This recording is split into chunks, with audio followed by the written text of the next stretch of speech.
नमस्कार, स्वागत है आपका एबीपी गंगा में। मैं अवधेश। वक्त है न्यूज 84 का और 4 बजे की 4 बड़ी खबरों के साथ बुलेटिन की शुरुआत कर रहे हैं। पहली खबर, प्रदेश में डेंगू के कहर की। अब तक 409 मामले सामने आए हैं, जिसे देखते हुए सभी जिलों में नोडल अफसरों की तैनाती की गई है। दूसरी खबर सीएम योगी के बाढ़ प्रभावित जिलों के दौरों की है। सीएम ने बहराइच का हवाई सर्वेक्षण किया है, गोंडा बलरामपुर का भी दौरा किया उन्होंने। तीसरी खबर, प्रदेश भर में सियासी यात्राओं के दौर जारी हैं। सपा की किसान यात्रा तो बसपा का प्रबुद्ध सम्मेलन चल रहा है। वहीं चौथी खबर, टोक्यो पैरालंपिक में भारत का जलवा बरकरार है। बैडमिंटन के सेमीफाइनल में सुहास एलवाई पहुंचे हैं, तो हाई जंप में प्रवीण कुमार ने सिल्वर मेडल जीता है। तो 4 बड़ी खबरें, इसके अलावा भी कुछ महत्वपूर्ण खबरें हैं, विस्तार से आपको जानकारी देंगे। टोक्यो पैरालंपिक में भारत का जलवा कायम है। बैडमिंटन के सेमीफाइनल में सुहास एलवाई पहुंच गए हैं और दूसरा ग्रुप मैच जीतकर वो सेमीफाइनल में पहुंचे हैं। इंडोनेशिया के हैरी सुसांतो को 19 मिनट में ही उन्होंने हरा दिया। सुहास एलवाई ने 21-6, 21-12 से शिकस्त दी। हालांकि सुहास आज अपना तीसरा मैच फ्रांस के लुकास मजूर से हार गए, लेकिन हार के बावजूद सुहास ने सेमीफाइनल में जगह बरकरार रखी है। सुहास एलवाई गौतम बुद्ध नगर के डीएम भी हैं।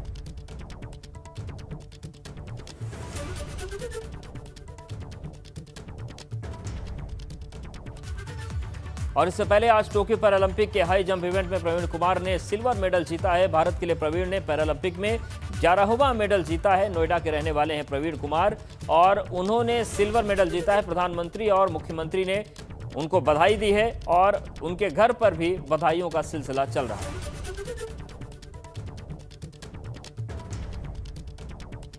तो भारत के लिए प्रवीण ने पैरालंपिक में 11वां मेडल जीता। हाई जंप की खेल में उन्होंने बाजी मारी है। नोएडा के रहने वाले हैं Praveen Kumar. High jump event में प्रवीण कुमार ने सिल्वर मेडल जीता है।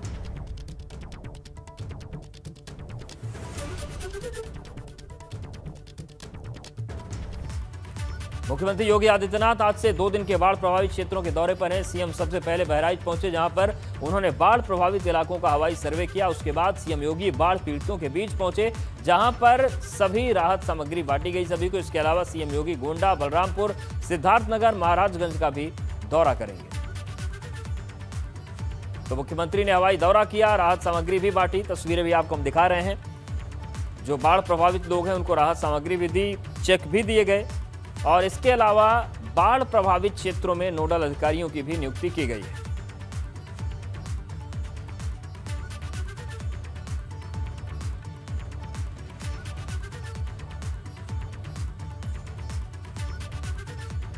वहीं बाढ़ प्रभावित दौरों को लेकर सीएम योगी ने ट्वीट भी किया है। सीएम ने अपने ट्वीट में लिखा कि प्रदेश के कुछ क्षेत्रों में लगातार वर्षा हो रही है, कुछ नदियां खतरे के निशान से ऊपर बह रही हैं। बाढ़ प्रभावित क्षेत्रों में प्रशासन को आपकी देखभाल, सुविधा और सुरक्षा सुनिश्चित करने के स्पष्ट निर्देश दिए गए हैं। आगे उन्होंने लिखा, सजग रहें, सतर्क रहें, बच्चों, वृद्धजनों और पूरे परिवार का ख्याल रखें।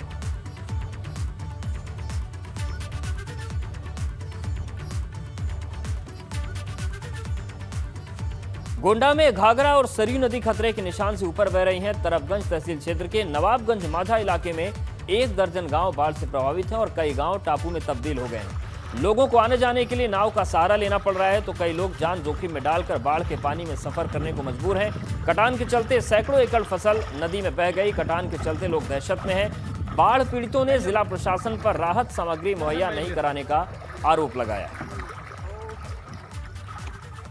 गोंडा के 2 तहसील क्षेत्र में बाढ़ का खतरा मंडरा रहा है। जो घाघरा और सरयू नदी लगातार तांडव मचा रही हैं। नवाबगंज के माझा इलाकों में लगातार जो है 1 दर्जन से अधिक गांव टापू में तब्दील हैं। लोगों के घरों तक पानी भरा हुआ है और लोग सड़कों पर अपने जान जोखिम में डालने को मजबूर। आप देखिए तस्वीर, देखिए किस तरीके से लोग साइकिल से पानी में आ जाने को मजबूर हैं। अगर बात की जाए तो लोगों को काफ़ी परेशानियों का सामना करना पड़ रहा है और लगभग यहाँ पर 6000 की आबादी पैदा था। क्या नाम है आपका? विश्राम। कैसे आप लोग आ जा रहे हैं? देखत तो हो जो साइट है, नाव व्यवस्था नहीं कराइए। कहाँ है? कोई अभी यहाँ तक कोई पहुँचा, कोई आया? कोई व्यवस्था नहीं यहाँ कोई व्यवस्था नहीं। पल्ली एक रोज बांटे लाए, वो नहीं मिली। एक कौन व्यवस्था है? लेके लाद के लाए, लाद के भाग गए। तो लोगों का कहना है कि यहाँ पर जिस तरीके से जिला प्रशासन केवल एक दिन आया था और तिरपाल बांटने के बाद अभी तक नहीं पहुँचा है, लेकिन जिला प्रशासन लगातार दावे कर रहा है कि यहाँ पर लोगों को जरूरी सुविधाएं दी जा रही हैं। क्या नाम है आपका? राम किशोर। कितने गाँव पाइप भरा है? बहुत ही पूरा सब भरा है, कितने गाँव पानी भरा हो कम से कम 10 पूरा 20। सरकार को चाहिए कि 10-15 दिन के अंतराल पर पानी छोड़ें, तो इससे फसल भी हो जाए, देश की उन्नत हो।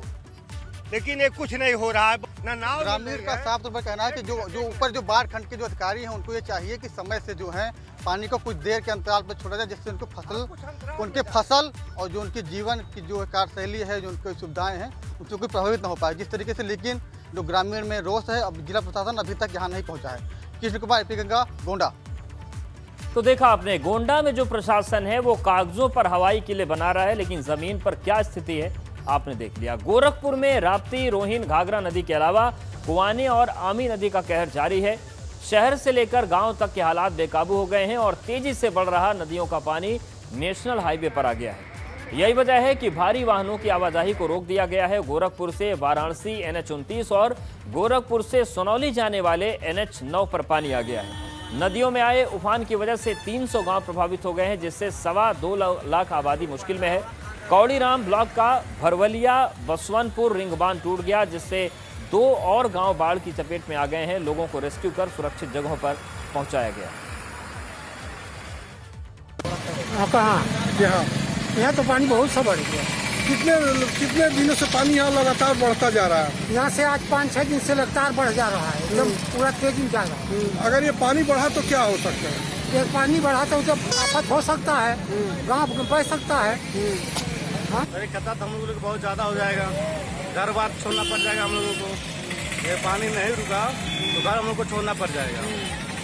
खेती बाड़ी तो ऐसे डूब चुकी है, बचा घर रहने के लिए वो भी हम लोग बेकार हो जाएंगे। और गाजीपुर में गंगा नदी कई जगहों पर तेज कटान कर रही है। इनमें से एक मोहम्मदाबाद तहसील क्षेत्र का गांव शेरपुर है। यहां पर गंगा नदी कहर बरपा रही है। इस गांव की सैकड़ों बीघा जमीन गंगा में समा गई। इस बीच शेरपुर गांव में गंगा के कहर को देखते हुए जिला प्रशासन और इंजीनियर्स की टीम ने नाव से घूमकर सेमरा से शेरपुर तक के मुबारकपुर तक हो रहे कटान का जायजा लिया। दरअसल यहां सेमरा से शेरपुर के बीच गंगा कटान 2012 से ही कटान कर रही है। खबरों के मुताबिक उस दौरान करीब 500 से ऊपर लोग बेघर हो गए थे।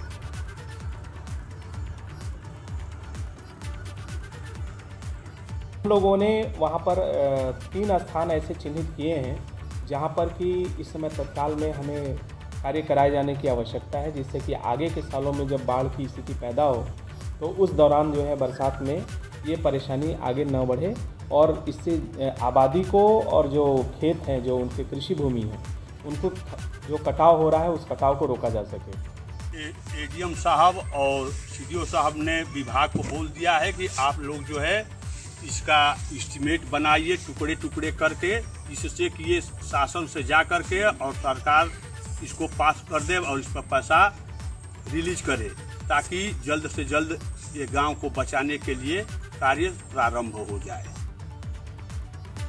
वाराणसी में झमाझम बारिश से जनजीवन अस्त व्यस्त है। बारिश से राहत काम, लोगों की आफत ज्यादा बढ़ी है क्योंकि बारिश की वजह से संक्रामक रोगों का खतरा बढ़ गया। हालांकि बीते दिनों में लोग गर्मी से परेशान थे, लेकिन बारिश होने से उन्हें थोड़ी राहत जरूर मिली। वाराणसी में झमाझम बारिश जारी है और इस बारिश ने मौसम को राहत दे दी है। नगर निगम के सामने इस बारिश ने एक चैलेंज खड़ा किया है, क्योंकि जब बारिश होगी तो कूड़ा और इसके साथ ही लोगों की परेशानियां और भी बढ़ेंगी, संक्रामक रोगों का खतरा और भी बढ़ेगा। आप देखिए, जो यातायात है वो पूरी तरह से ठहरा हुआ है। लोगों ने किनारे पर अपनी गाड़ियां लगा ली हैं और जो लोग आगे बढ़ रहे हैं वो जैसे तैसे अपने घरों की ओर पहुंचने का प्रयास कर रहे हैं। तो बारिश मौसम को राहत दे रही है, लेकिन संक्रामक रोगों के खतरे को बढ़ाती हुई नजर आ रही है। कैमरामैन विशेष के साथ नीतीश कुमार पांडे, एबीपी गंगा, वाराणसी।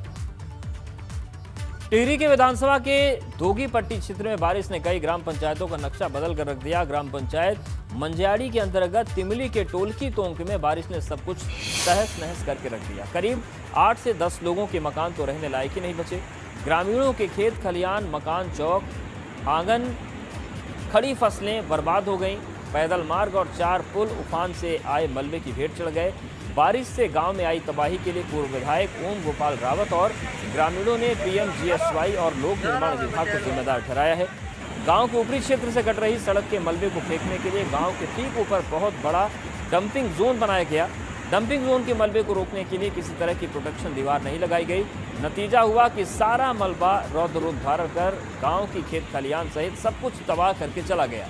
ग्रामीणों की सरकार से मांग है कि ये गांव अब कतई रहने लायक नहीं बचा, लिहाजा गांव को विस्थापित किया जाए।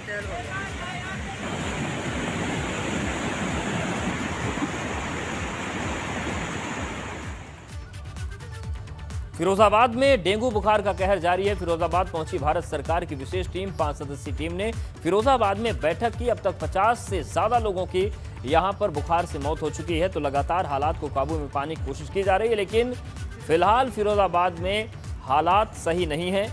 50 से ज्यादा मौत के बाद यूपी सरकार भी एक्शन में है, केंद्र सरकार भी एक्शन में है और केंद्र की भी 5 सदस्यीय टीम पहुंची और हालात का जायजा लिया।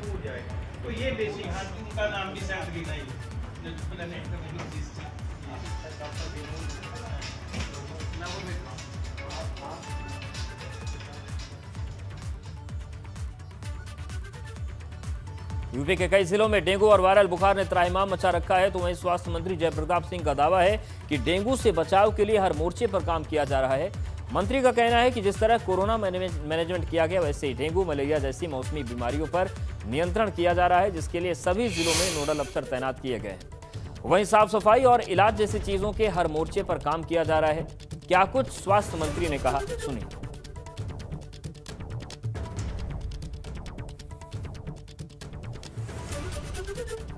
उत्तर प्रदेश को कोरोना से राहत मिली तो अब डेंगू, मलेरिया, वायरल समेत तमाम मौसमी बीमारियां भी पैर पसार रही हैं। इसके अलावा कई और कारण भी है जिसकी वजह से बुखार की, सर्दी जुकाम के मरीज सामने आ रहे हैं। हमारे साथ में इस समय स्वास्थ्य मंत्री जयप्रताप सिंह जी हैं, उनसे बात करेंगे। सर, फिलहाल क्या हालात है उत्तर प्रदेश के? लगातार जो वायरल के और बाकी बुखार के मामले सामने आ रहे हैं, क्या स्थिति है प्रदेश में? अभी तो जो इस सीज़न में हमारा जैसे एक संचारी रोग का अभियान चलते रहता है समय समय पर, हर 3 महीने पर, तो कुछ ही दिन पहले हमने दस्तक अभियान भी शुरू किया था, जिसमें विशेष करके जेई और एईएस के विरुद्ध जो 100% वैक्सीनेशन करना और सफाई और सैनिटाइजेशन करना, ये कई जनपदों में पहले से चल भी रहा था। कई मामलों में डेंगू की पुष्टि नहीं हुई है, लेकिन तमाम और जैसे स्ट्रेप्टोटाइफस की बात करें या कुछ और कारण भी बताए जा रहे हैं, क्या क्या और वजह है जो अब तक सामने आ गई हैं इस समय अचानक से मरीजों के बढ़ने? अब मथुरा में जो आया था टेस्ट करने के बाद, वो लेप्टोस्पिराइसिस करके कोई बीमारी है, जिसमें पानी के अंदर जानवरों के अपशिष्ट गिर जाने से, घुल मिल जाने से, वहाँ पर बच्चों जो खेलते हैं तो उसके द्वारा ये फैलता है और उनको बुखार हो जाता है। तो उस बुखार का ट्रीटमेंट अब कन्फर्मेशन होने के बाद और विशेषज्ञों के द्वारा वो चल रहा है उसमें। बहुत बहुत शुक्रिया बात करने के लिए। तो साफ तौर पर कहा जा सकता है कि जिस तरह से कोविड को लेकर युद्ध स्तर पर तैयारी की गई और उसके ऊपर नियंत्रण पाया गया, अब उसी स्ट्रेटेजी को अपनाते हुए कहीं ना कहीं वायरल, डेंगू और बाकी जो मौसमी बीमारियां हैं, बुखार है, उन पर नियंत्रण की तैयारी कर रही है सरकार। कैमरा सहयोगी राजू के साथ शैलेश अरोरा, एबीपी गंगा, लखनऊ। जौनपुर में देसी शराब की दुकान पर बदमाशों ने तमंचे के दम पर लूट की वारदात को अंजाम दिया और इस दौरान ये सेल्समैन का मोबाइल भी लूट ले गए। 3 बदमाशों ने इस वारदात को अंजाम दिया। वहीं जाते वक्त बदमाशों ने देसी शराब की दुकान पर लगी टीवी भी तोड़ दी। वहीं ये पूरी वारदात दुकान में लगे सीसीटीवी में कैद हो गई, जिसमें आप साफ साफ देख सकते हैं कि कैसे बदमाशों ने लूट की वारदात को अंजाम दिया। अब इसी सीसीटीवी के आधार पर पुलिस भी मामले की पड़ताल में जुटी हुई है। तो 3 लोग आए थे और तमंचे के दम पर पूरी लूट की वारदात को अंजाम दिया गया।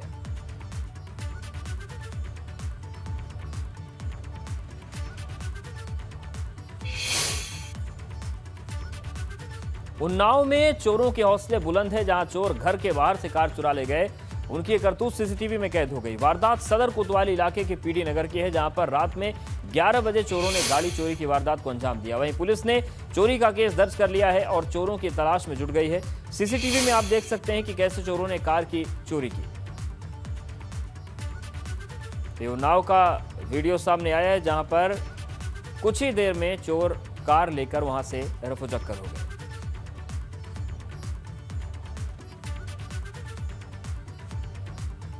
और अब बात बस्ती की, जहां पर ओपेक के लिए अस्पताल में उस वक्त सनसनी मच गई जब लिफ्ट में 24 साल पुराना एक नरकंकाल मिला। पुलिस ने नरकंकाल की डीएनए जांच और फॉरेंसिक टीम को काम में जुटाया है। दरअसल 24 साल पहले ओपेक कैली अस्पताल का निर्माण शुरू हुआ था। यहां 24 साल पहले खराब लिफ्ट को जब मरम्मत के लिए खोला गया तो वहां से एक नर कंकाल बरामद हुआ। अब पुलिस मामले की जांच में जुट गई है। ये जो इधर हटाओ, ये हटा दो। हां, इधर हटाओ।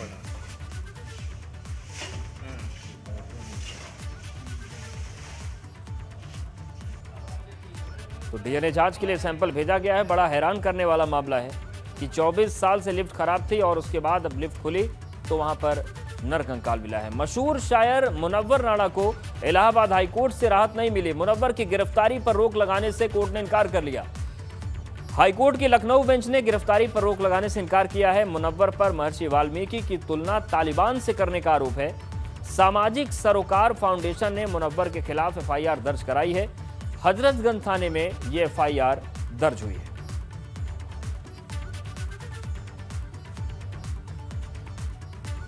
और उधर मुनव्वर राणा के खिलाफ हाईकोर्ट के झटके को लेकर यूपी के डिप्टी सीएम केशव प्रसाद मौर्य ने भी बयान दिया। उन्होंने कहा कि मुनव्वर राणा के बयान की वो घोर निंदा करते हैं और उन्हें जल्द गिरफ्तार किया जाना चाहिए। जो अभियोग दर्ज होता है, कोई भी अभियुक्त उसके खिलाफ कोर्ट जा सकता है। इससे एक व्यवस्था, विधि व्यवस्था बनी हुई है, लेकिन अगर कोर्ट ने इनकार किया है तो ऐसे लोग गिरफ्तारी होगी। क्या कहेंगे सर उनकी इस तरह की जो इस तरह के बयान और मतलब कठोर निंदा की जाती है और इस प्रकार के बयान के लिए भारत की पवित्र भूमि पे कोई स्थान नहीं। यूपी विधानसभा चुनाव में अब बमुश्किल 5 महीने का वक्त बचा। ऐसे में सभी सियासी पार्टियों ने अपना दम दिखाना शुरू कर दिया है। लेकिन किसकी कैसी है तैयारी और कौन है किस पर भारी, ये जानने के लिए आप देखते रहिए एबीपी गंगा पर विजय तिलक, क्योंकि यूपी उत्तराखंड में चुनाव मतलब एबीपी गंगा।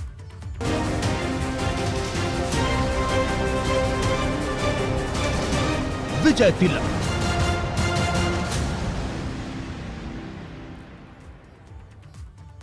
गोंडा में विधानसभा चुनाव को देखते हुए सभी दल अपनी अपनी तैयारी में जुट गए हैं। इसी कड़ी में समाजवादी पार्टी की किसान पटेल यात्रा भी गोंडा पहुंची, जिसकी अगुवाई सपा के प्रदेश अध्यक्ष नरेश उत्तम पटेल ने की।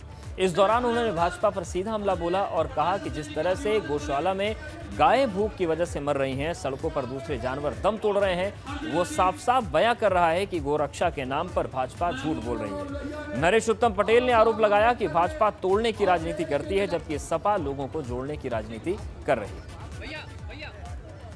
भारत में गायें दुर्घटना में मर रही हैं, भोजन के अभाव में मर रही हैं और गाय सबसे ज्यादा दुखी है इस भारतीय जनता पार्टी की हुकूमत। भारत सभी धर्मों माननीय श्री अखिलेश यादव जी ने स्पष्ट कर दिया कि बड़ी पार्टियों से हमारा गठबंधन का अनुभव या परिणाम ठीक नहीं रहा। 2022 चुनाव को लेकर सियासी दलों ने अपने पूरी ताकत झोंक दी है। सपा, बसपा, भाजपा या फिर दूसरे दल हो, सभी सियासी यात्राएं कर रहे हैं। सपा की संविधान बचाओ संकल्प यात्रा से लेकर किसान पटेल यात्रा भी जारी है, जिसके तहत पार्टी के प्रदेश अध्यक्ष नरेश उत्तम पटेल गोंडा पहुंचे, साथ ही उनका अयोध्या जाने का भी कार्यक्रम।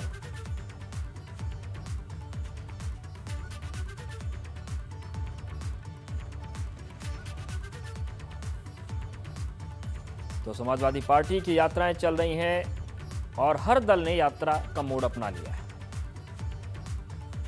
जेडीयू नेता और यूपी प्रभारी केसी त्यागी ने बयान दिया है कि यूपी चुनाव लड़ने के लिए उनकी पार्टी पूरी तरह से तैयार है। साथ ही कहा कि चुनाव में गठबंधन को लेकर उनकी भाजपा के साथ बातचीत चल रही है। साथ ही उन्होंने कहा कि गठबंधन पर बात नहीं बनी तो पार्टी अकेले चुनावी मैदान में उतरेगी। बिहार की पार्टी जेडीयू भी उत्तर प्रदेश में चुनावी बिगुल फूंकना चाहती है और हमारे साथ इसी मुद्दे पर बातचीत करने के लिए मौजूद हैं जेडीयू के प्रवक्ता केसी त्यागी जी। सर, बीजेपी से आप लोग की बातचीत हुई है, कितनी सीटों की आप लोगों ने डिमांड किया और उत्तर प्रदेश में क्या रणनीति है चुनाव लड़ने की? देखिए, हम एनडीए के पुराने हिस्से हैं, बल्कि सबसे पुराने हिस्से हैं, उसके संस्थापक सदस्यों में हैं और हमने लोकसभा के भी विधानसभा के भी कई बार चुनाव इकट्ठे लड़े हैं और हमारे एमपी भी रहे हैं, उत्तर प्रदेश से एमएलए भी रहे हैं और जो संयुक्त जनता दल था तो हमारे मुख्यमंत्री भी रहे हैं। हमारा पुराना आधार है। 2017 के चुनाव में ज़रूर हमसे चूक हुई कि हमने चुनाव ना लड़ने का फैसला किया।